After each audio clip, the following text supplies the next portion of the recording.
Nesse vídeo nós iremos falar sobre as características dos fatores de formação do solo e os processos de formação. Meu nome é Adilson e eu vou começar falando sobre os fatores de formação. Primeiramente, nós temos o material de origem, que seria nada menos que o intemperismo de rochas. E mais o que seria o intemperismo? Seria como se fosse a degradação de uma rocha através de vento, que vai ser também abordado mais para frente no vídeo. O material de origem seria o sedimento dessa rocha, que eles vão se incorporando e vai criando o solo. Como podemos ver aqui. Podemos ver aqui, ó, que os sedimentos vão ser incorporados, originando o solo. Outro processo de formação seria o clima, que ele tem um grande precursor do intemperismo, que ele que vai podemos falar, como que será a velocidade desse temperismo, que principalmente pela pluviosidade e pela temperatura, que em altas temperaturas esse temperismo irá ocorrer de forma mais agressiva em rochas, onde no clima mais frio é de maneira mais lenta que vai se degradar essa rocha, consequentemente os solos são mais rasos, e no clima quente e tropical como o nosso, que tem muita chuva, os solos são mais fundos e pobres em nutrientes pela lixiviação. Oi, meu nome é Ana Beatriz e eu vou falar um pouco sobre os organismos na degradação das rochas, como por exemplo, em árvores que ficam em ribanceiras, que fazem com que as suas raízes se expandem para dentro da rocha, fazendo com que haja um espaçamento para a entrada de água e organismos. E assim vai acontecer o aceleramento do intemperismo nas rochas. Vou falar sobre topografia, que se refere ao processo de escoamento da água no perfil do solo. Também se referindo à quantidade de água que é absorvida no perfil do solo. Um solo mais alto, por exemplo, a montanha, a velocidade de escoamento da água é maior, levando à erosão do solo, carregando minerais e o próprio solo para uma região mais baixa. Também a topografia se refere à insolação, que é o quê?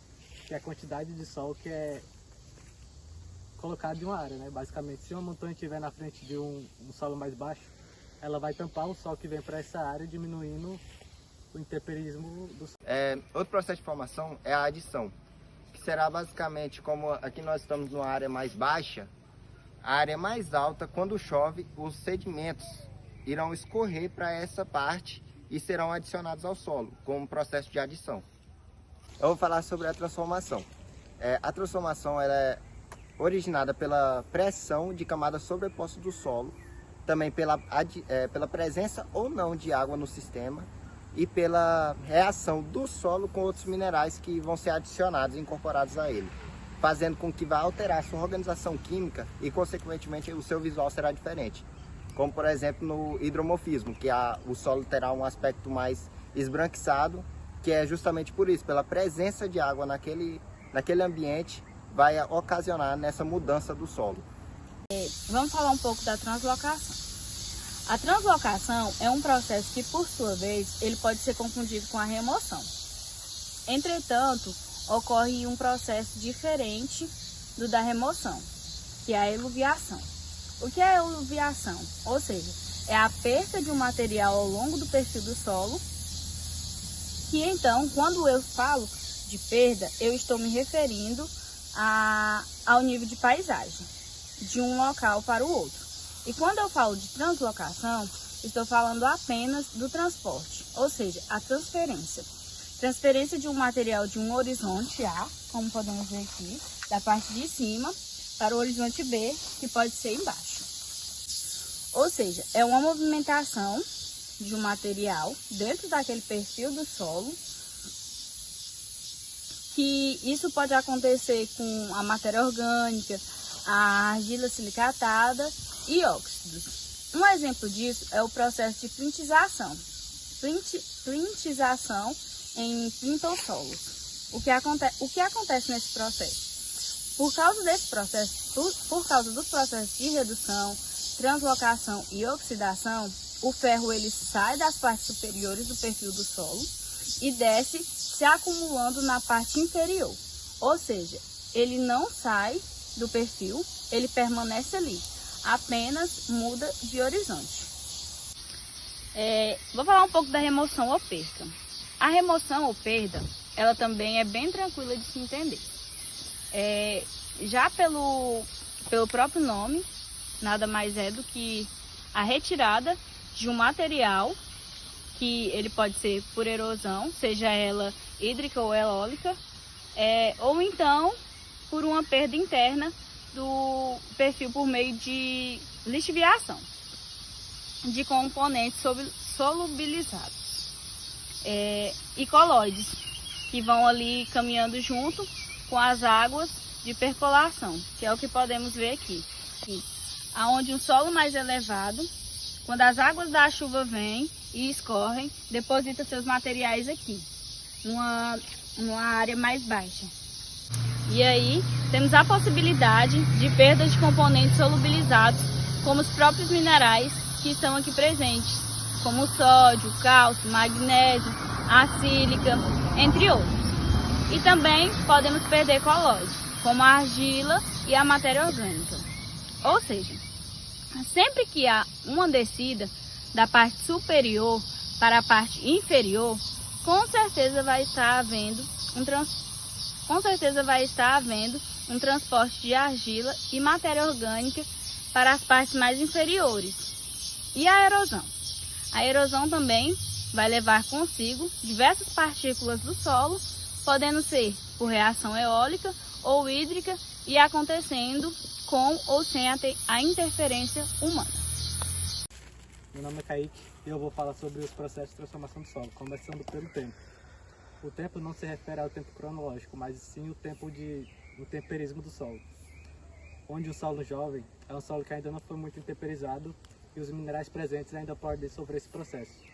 Já o solo mais velho é um solo que já foi muito temperizado e é um solo mais antigo também. Meu nome é Enzo Borges, eu estou aqui para explicar a podisolização. Bom, a podisolização é um exemplo da translocação da argila do horizonte A para o horizonte B. Bom, o horizonte B podisol é um horizonte onde é muito ácido e toda aquela matéria orgânica que se decompõe imprime grande acidez e não fertilidade, ou seja, não é um lugar fértil, não é um horizonte, um solo fértil, esse horizonte B podisol. Bom, nessa segunda parte eu vou falar sobre os latossolos. Eu estou aqui com um exemplo de latossolo, que é um solo que sofreu grande transformação e grande remoção. Se transformou muito pelo interperismo e sofreu grandes remoções, ou seja, o material mais fértil que tinha aqui já foi levado embora. O que a gente tem aqui é um solo bem rígido, com bastante teor de alumínio e baixa fertilidade. É um solo que tem uma física muito boa, mas a sua fertilidade é muito baixa e a acidez é muito alta. Ou seja, é um solo que dá para ser trabalhado e ter boas produtividades, mas tem que trabalhar muito em cima desse solo aqui. É o solo que a gente tem mais comum aqui na nossa região aqui do Tocantins, é os latossolos. E é essa latossolização, que é um dos os dois processos principais, a transformação e a remoção. Vou falar sobre a salinização do solo, que é basicamente o acúmulo de sal no perfil do solo, causado pelo lençol freático, diminuição da precipitação, que é basicamente a chuva, e aumento da evapotranspiração do solo, que é basicamente a água do lençol freático. Ela evapora, diminuindo a água presente no solo e aumentando a concentração de solo. E esse processo também pode ser chamado de alamorfismo ou salinização. Vou falar um pouco agora sobre o hidromorfismo do solo. O que seria o hidromorfismo do solo? É basicamente uma área que está sujeita ao alagamento, como por exemplo aqui, as margens desse pequeno córrego. O alagamento e secagem que conduzem a uma formação e características diferentes. Estes solos guardam uma estreita relação com a natureza do material de origem e com os processos de deposição e sedimentação, que vai ser basicamente como? Esse rio, num determinado período de tempo, ele vai encher, vai ocorrer um acúmulo de matéria orgânica nas margens e sedimentos. Depois de um tempo, essa água vai baixar de novo. Aquele solo, dependendo da região, ele vai ficar bastante fértil. Por isso que antigamente e nos dias de hoje, o povo costuma fazer seus plantios às margens do rio, porque sabem que além vai ter o fornecimento de água e vai ter um solo bem mais fértil naquela região. Bom, agora eu vou falar um pouco sobre a calcificação do solo, que vai ser basicamente o acúmulo de cálcio no solo.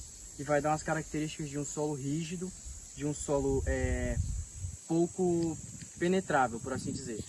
Aqui eu vou dar um exemplo de um cupim, mas basicamente vai ser assim, vai ser um solo que vai apresentar uma textura mais rígida.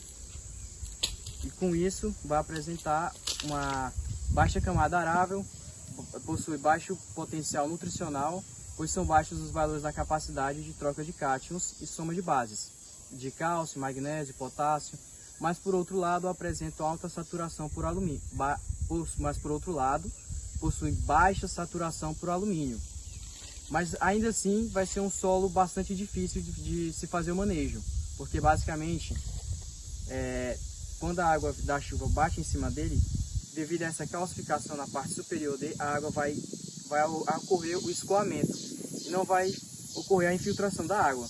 Por isso que ele vai ser um solo mais seco.